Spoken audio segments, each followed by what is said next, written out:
Hai, apa kabar? Assalamualaikum warahmatullahi wabarakatuh. Kali ini kita ketemu lagi di pendampingan individu Sabtu hari keempat, di mana kali ini saya menjelajah ke perkebunan Silosanen, yaitu saya datang ke SDN Mulyorejo 2 bertemu dengan Ibu Ratih Wulandari.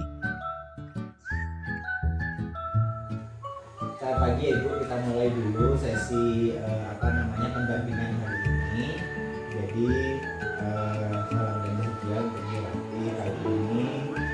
Ya, jadi setidaknya Bu Ratih ini sudah sangat luar biasa. Kemarin sudah belajar coding selama satu bulan gitu ya. Yang saya pantau dan saya lihat ya Bu Ratih untuk pembelajaran daring yang Bu Ratih lakukan itu sangat luar biasa sekali. Bu Ratih, di sini ada beberapa tahapan yang saya perlu konfirmasi ke Bu Ratih, atau Bu Ratih mau curhat ke saya yang perlu dicurhatkan Bu Ratih dengan saya, yaitu yang pertama adalah tentang kita berdiskusi tentang proses pembelajaran dari itu yang pertama. Terus yang kedua, kita ke fokus perubahan kelas yang Bu Ratih lakukan atau yang Bu Ratih sudah laksanakan di sekolah ini, baik perubahan kelas atau perubahan bagaimana komposisi ruang kerja nanti, kebijakan nanti saya berarti sebagai kepala sekolah bukan sebagai guru, jadi setidaknya mungkin kebijakannya dan belajar itu yang berkaitan dengan pemikirannya dari wartawan. Untuk selanjutnya diskusi pembuatan kerangka pertemuan sudah sampai mana posisinya. Terus yang selanjutnya itu diskusi tentang peta posisi dulu. Kemarin kan di 1.3 sudah belajar peta posisi ya. Nah itu nanti apa yang kuat dan apa yang perlu dilakukan. Jadi itu sisi-sisi. Baik, untuk yang pertama ini berarti jadi kita mengingat-ingat kembali pada saat mata karya orientasi kemarin berarti di situ berarti sebelum mengikuti guru penggerak atau sudah diterima menjadi guru penggerak gitu ya, tapi belum melaksanakan, itu kan pasti ada kekhawatiran gitu. Apa kekhawatirannya? Terima kasih atas waktunya. Tentu saja yang pertama menjadi kekhawatiran adalah tidak bisanya saya sendiri mengatur waktu gitu kan. Karena saya mendengar dari banyak pihak kalau sudah terjun ikut pembelajaran guru penggerak itu membutuhkan banyak waktu yang lebih untuk belajar. Jadi itu salah satu kekhawatiran yang sangat besar, karena bukan maksud saya sok sibuk, tapi memang tugas dan pekerjaan saya banyak dan tidak hanya di satu tempat, jadi itu yang membutuhkan perhatian khusus. Tapi saya bertekad bagaimana caranya supaya saya bisa memanage waktu dengan sebaik. Tapi itulah kekhawatiran saya terbesar, apakah saya bisa, apalagi melihat mungkin sudah saya pernah sampaikan kepada Pak Fatah, teman-teman saya bapak-bapak muda gitu. Sedangkan saya ibu sendiri dan juga usianya lebih tua dari mereka. Jadi terima kasih karena teman-teman seperjuangan saya juga saling mendukung, saling memotivasi, dan kita tetap bisa berjalan bersama. Tapi itulah kekhawatiran saya, tidak bisa mengikuti ritme teman-teman yang masih muda, kemudian tidak bisa mengatur waktu, itu yang menjadi kekhawatiran besar saya. Dari kekhawatiran ini Bu, kan ada dua ya kalau bisa selalu itu ada waktu sama mengatur ritme sama dengan teman-teman. Nah dari kekhawatiran ini terjadi nggak kekhawatiran ini, ternyata apa terjadi apa nggak terjadi yang saya alami itu di awal itu Pak. Di awal ketika kita baru pertama memulai ruang kolaborasi, kalau tidak salah itu ya, pertemuan daring yang pertama itu saya sempat ngeblank, artinya saya sudah membaca jadwal jam sekian, tetapi begitu ada di tempat kerja lupa. Loh iya, jadi tidak mengatur waktu 1 jam sebelumnya sudah siap, tidak begitu, jadi ngepres. Ketika ngepres maka akhirnya memasuki ruang kolaborasi agak terlambat, dan itu pengalaman yang sangat berharga dan ke depan dan seterusnya semoga tidak terjadi lagi. Untuk yang ritme itu sendiri. Nah, untuk yang ritme itu tadi sudah sedikit saya sampaikan, ya puji Tuhan alhamdulillah bahwa teman-teman seperjuangan ini bisa saling mengisi, bisa saling membantu. Jadi meskipun saya lebih tua dari mereka, saya ibu-ibu sendiri, tapi alhamdulillah sampai sejauh ini masih bisa berjalan dengan baik. Jadi memang apa ya berarti ya, bekerja sama anak muda itu kita harus mengimbangi ritme. Nah itu, jadi saya harus ekstra. Oke, jadi untuk yang apa namanya kekhawatirannya itu memang terjadi di awal gitu. Iya, Setelah di itu awal. tidak terjadi lagi Iya. gitu ya, Semoga karena sampai ke belakang. Iya, sampai ke belakang itu apa namanya semoga tidak terjadi. Iya, gitu. semoga tidak. Untuk yang selanjutnya berarti kemarin itu berarti punya harapan nggak sebelum mengikuti kelas-kelasnya ini ada harapan nggak? Apa sih gambarannya terus harapan berarti rumah? Jelas sejak awal saya menyatakan sebagai guru penggerak itu besar harapan saya bisa mengajak orang-orang lain untuk bisa turut belajar tentang apa sih sebetulnya yang dipelajari di dalam guru penggerak, supaya ilmu atau pengetahuan baru yang ada di dalam program guru penggerak itu bisa mereka ketahui juga dan bisa benar-benar dilaksanakan di lapangan. Jadi bukan sekedar hanya teori kemudian berhenti sampai di teori saja, tapi benar-benar memang sejak awal itu saya mengikuti guru penggerak itu berangkat dari sebuah keprihatinan melihat ternyata banyak guru tapi yang berkompeten sebagai guru, benar-benar guru itu masih sangat kurang. Jadi harapan saya mungkin kalau mungkin ada yang takut ikut program guru penggerak karena banyaknya kesibukan, paling tidak dengan saya mengikuti saya bisa menularkan itu kepada orang-orang lain. Begitu. Jadi harapannya dari harapan ini katakan setidaknya berarti sudah mengimbaskan nggak? Sudah mengimbaskan ke teman-teman atau gimana? Kalau program guru penggerak ini selama hampir 1 bulan ini, yang jelas sedikit demi sedikit selalu saya sampaikan, selalu saya beri masukan kepada anak-anak itu.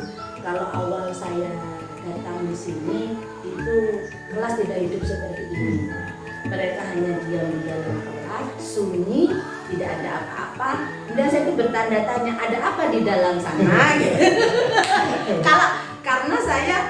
Karena saya menginginkan kalau pembelajaran itu hidup, bukan pembelajaran yang hanya gurunya yang ngomong kemudian anaknya duduk manis, bukan gitu. Jadi itu sekarang sudah banyak berubah. Mungkin kalau ada waktu nanti Pak Fatah bisa berdiskusi dengan atau mencari informasi kepada teman-teman yang ada di sini. Sebelumnya bagaimana dan sekarang bagaimana. Terus ini kan sudah lewat 1 bulan Iya. ya, sudah 1 bulan. Berarti ada nggak harapan baru yang muncul? Harapan baru tentang guru penggerak. Iya. Kalau tadi mengimbaskan tadi ini, yang harapannya ya guru-guru yang ada di sini itu bisa mengikuti program guru penggerak juga. Itu harapan yang kesekian, karena sekarang kalau saya menyampaikan itu mereka selalu kendalanya masih punya anak kecil, masih dan sebagainya. Jadi membagi waktu antara kerja di sekolah dengan harus, yang jelas kalau mengikuti guru penggerak kan setelah jam dinas kita harus meluangkan waktu itu. Nah ketika mereka punya anak kecil jadi mereka agak sulit. Kalau mungkin sekarang anak saya sudah besar ya, jadi saya tidak begitu terbebani. Tapi kalau sudah ngomong itu ibu, saya juga jadi ibunya agak berat juga. Jadi di rumah mereka masih punya anak kecil. Jadi memang harapannya itu kalau yang awal berarti itu bagaimana berarti dapat mengembangkan gitu. Iya. Tapi untuk yang selanjutnya harapan barunya adalah supaya dari sini juga muncul ya, muncul lagi ya, penggerak generasi yang lain GP yang baru. ya selain saya gitu. Karena mereka masa depannya masih panjang. Harapan tentang pembelajaran dari Iya. untuk saya nih.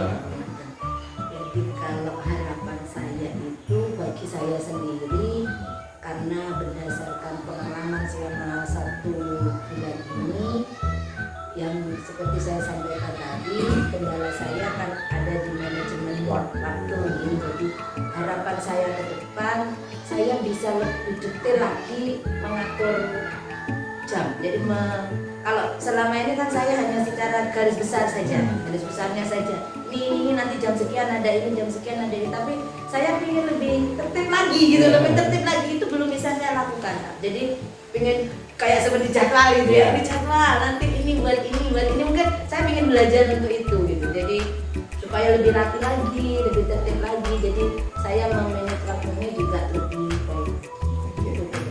Ada nggak ya sesuatu yang ibu lakukan dengan harapan sudah dilakukan sesuatu? Selama ini ya hanya mencatat itu saja ya, hanya mencatat ini di buku kecil, ini jam segini ada ini gitu. Cuma secara rapi, secara detail itu masih belum. Dia sekarang makanya baru hanya itu dulu. Kalau kemarin kan hanya mengingat, awalnya hanya mengingat oh nanti jam segini ada ini, HP diberi alarm gitu ya. Itu pertama. Kemudian terus yang kedua sudah mulai catat. Nah sekarang langkah berikutnya apa nih lagi yang harus bisa saya lakukan, itu yang mungkin masih perlu saya perbaiki. Kalau boleh saya saran ya Bu Ratih itu sebetulnya sudah punya Google Calendar.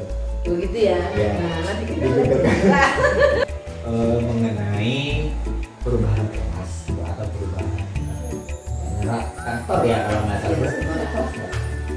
Kalau sekarang udah pernah penuh ya. Iya, jadi kalau saya belajar ya saya di Atau barunya kosong. ya kalau punya kadang itu kalau seperti kemarin itu setelah anak selesai ujian gitu kan, mereka ada waktu senggang dan masih itu kan saya beri pembelajaran yang proyek itu untuk tugas aku.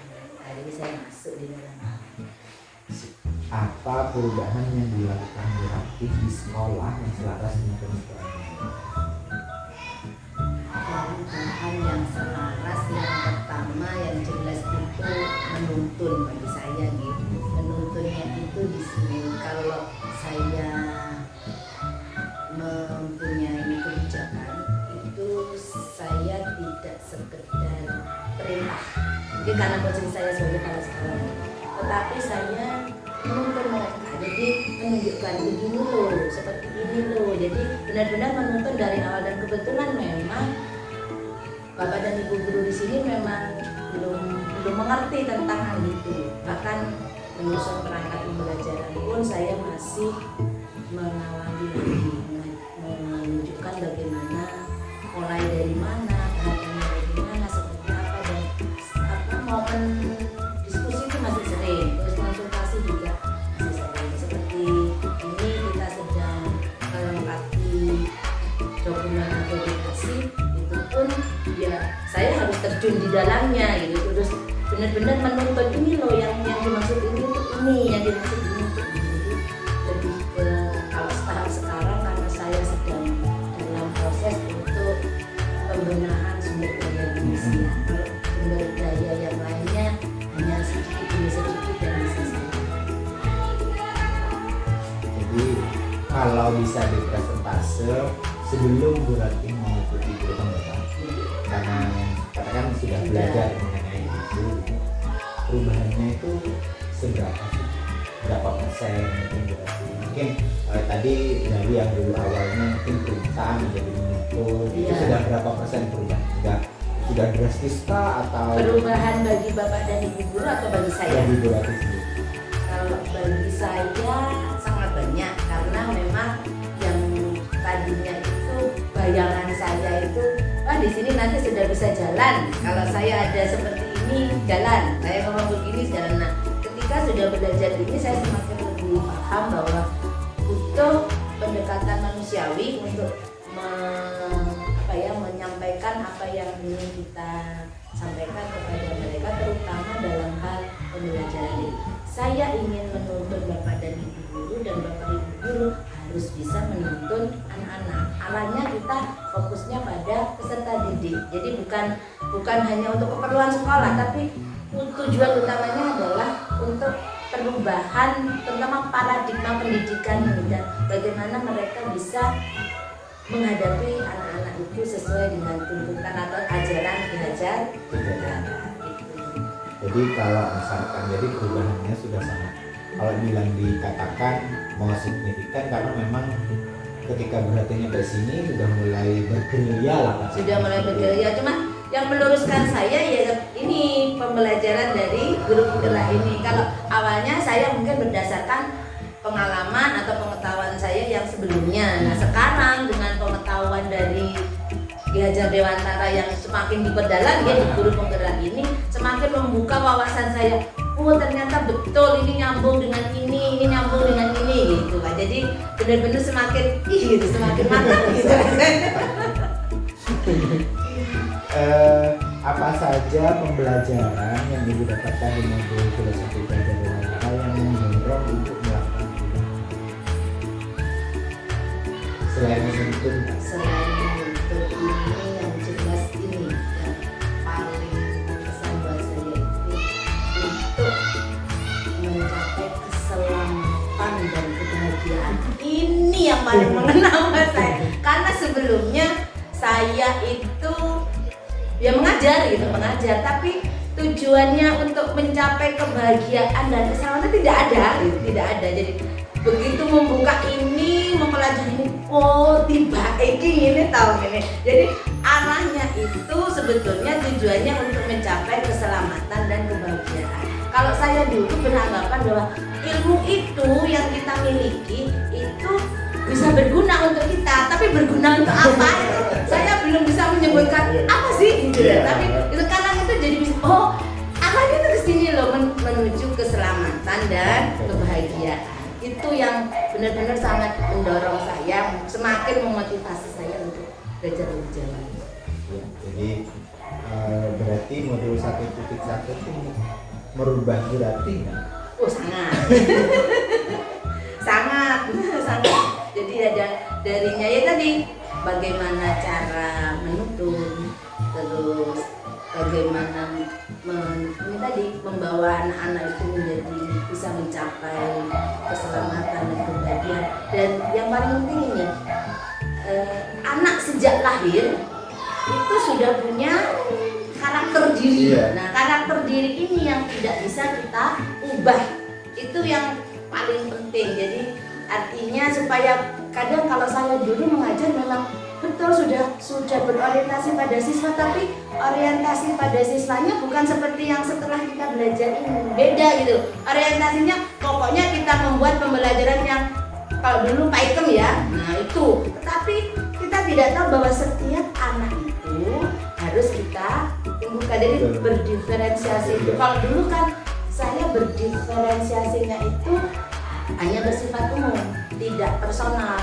Mungkin dalam satu rangkaian pembelajaran ada presentasi, ada kerja kelompok, ada membuat karya, itu ada, tapi tidak secara personal. Kalau sekarang kan secara personal, benar-benar kita, oh kalau si A ini harusnya ini, jangan dipaksa buat itu, gitu. Itu lebih saya pahami di sini. Itu mungkin satu di modul berikutnya tuh nanti ada lebih fokus pembelajaran berdiferensiasi itu akan lebih mendalam lagi di sana. Jadi ada diferensiasi proses, ada diferensiasi produk. Jadi hari nanti di situ akan belajar itu lebih mendalam. Tapi setidaknya memang dasarnya itu kita sudah dapat di filosofi Ki Hajar Dewantara. Jadi kalau misalkan dasarnya itu kita nggak dapat, tiba-tiba mempelajari diferensiasi. Dan ini kemarin ketika kurikulum merdeka diturunkan, tolak oh pasti diferensiasi gitu kan. Jadi mereka belum tahu, berarti memang mengalaminya ya harus dari sini. Paling tidak mereka harus belajar ini loh, filosofi Ki Hajar Dewantara itu seperti ini. Karena kalau tidak belajar itu ya ngomong diferensiasi ya wes Terus setelah ini berarti ini setidaknya melakukan sebuah perubahan mengenai dari tadi yang tentang teori belajar atau filosofi Ki Hajar Dewantara ini. Respon teman-teman karena berarti kan tidak langsung ke murid nih, tapi ke teman-teman dulu gitu. Respon beliau itu seperti apa? Kebetulan kalau yang ada di sini itu apa ya? Enggak, pertama enggak. Kemudian senang, tapi masalahnya itu kalau mereka ingin mencontoh saya ini masih belum berani, bukan belum bisa, tapi belum berani mengingat banyaknya tanggung jawab yang masih mereka. Mungkin yang justru lebih saya prihatinkan itu dengan sesama seangkatan saya. Jadi mungkin bapak ibu kepala sekolah yang lain itu masih memandang sinis, masih memandang kalau ya pose melok bergerak dan sebagainya. Tapi kalau teman-teman yang bicara di sini, yang ada di sini sangat mendukung, sangat ingin. Sebetulnya mereka terinspirasi dengan saya, hanya saja untuk mengikutinya masih agak berat. Tapi cara saya meskipun belum sampai melangkah ke sana, paling tidak mereka sudah tahu bagaimana sih filosofi pendidikan oleh diajar. Nah, itu paling tidak itu dulu supaya itu bisa menjadikan mereka untuk mengajar kepada anak-anak. Kalau menyimpangnya tidak terlalu jauh juga. Maksud saya itu begitu. Jadi kalau respon dari terutama di sini sangat bagus. Tapi kalau di luar sana, terutama dengan sesama kepala sekolah itu masih ada. Mungkin fokus berarti memang seharusnya adalah komunitas belajar di sekolah. Iya. Jadi nanti mungkin yang lebih besar kan KPS. Iya. Mungkin nanti ada saatnya berarti saat penindasan. Mungkin penindasannya jangan ke guru-guru, tapi ke kepala sekolah saja gitu. Jadi mungkin dibantu dengan kepala sekolah yang sudah berarti jadi bisa jadi nanti dilakukan. Iya, saya itu pikirnya ke sana juga karena kalau guru mungkin sudah ada yang guru gitu ya. Yeah. Ada yang guru mungkin forum gurunya sudah ada gitu. Terus mereka juga langsung terjun ke anak gitu ya. Kalau kita itu lebih besar sebetulnya. Yeah. Ketika kepala sekolahnya sudah terbuka, Yeah. karena banyak ini akan lebih luas lagi ke semua gurunya, ke semua anak. Jadi cakupannya itu lebih luas. Itu terima kasih atas sarannya sehingga bisa dan berani. Bisa. Kalau saya sih, menurut saya berarti pasti bisa karena setidaknya temannya ada. Iya, sudah ada Bu Feni juga ya. Jadi kalau Bu Feni kemarin masih penindasan di kelas, mungkin di KKG gitu ya, mungkin berarti nanti bisa penindasan di kelas. Jadi berarti kemarin kan berarti sudah pernah mengisi tentang jurnal mingguan. Ya, Jurnal mingguan. Nah, di jurnal mingguan itu perubahan yang sudah dilakukan sampaikan tadi, apakah berarti sudah lakukan gitu, kita sampaikan. Ada sebagian, ada yang belum. Jadi enggak. Karena kalau dalam bentuk tulisan itu agak pendek. Kalau kita ngomong kan enak lagi. Kalau dalam tulisan buatnya dulu. Akhirnya ya pada yang sudah ada. Kalau bisa nanti kalau di itu ya ditulis gitu. Jadi disampaikan di tiap minggu. Jadi di triwulan ini kan minggu mau ke triwulan kedua kan, maksudnya mau ke triwulan kedua ya. Nanti ditulis perubahan apa yang sudah terjadi. Jadi mungkin pada saat di modul 1 berarti sudah mengimbaskan ke teman-teman apa. Terus yang di peta posisi diri ini berarti lebih ke berarti sendiri karena kan kalau peta posisi sendiri kan lebih positif. Jadi nanti perubahan apa sih kan itu disampaikan. Jadi yang disampaikan lebih baik perubahan signifikan. Nah berarti sudah tahu tuh kayak kemarin refleksi 4P gitu ya. Kemarin sempat bingung, biasanya F menjadi P. Aku mau aku kayak nak F, ingatku yang F ya. Iya, ada future. Kan nggak mungkin future itu kan nggak mungkin ya.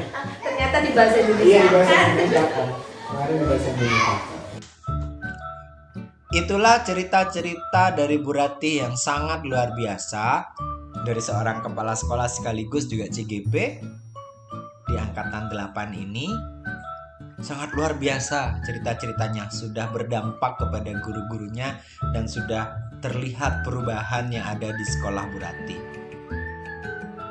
Dari hal ini kita belajar bahwa kita semua bisa berdampak kepada orang lain menjadi lebih baik. Selanjutnya, yuk kita lihat portofolio digital yang Bu Ratih buat. Portofolio digital ini Bu Ratih buat dari sebelum-sebelumnya karena Bu Ratih sudah mendapatkan pengimbasan dari guru penggerak di angkatan 3. Jadi, dalam hal ini Bu Ratih hanya memaintain dan menambahkan konten-konten di dalam portofolio digital yang Bu Ratih buat. Sangat luar biasa. Terima kasih Bu Ratih, teruslah bergerak. Kita selanjutnya mendengarkan cerita-cerita Bu Ratih tentang seperti apa peta posisi diri Bu Ratih.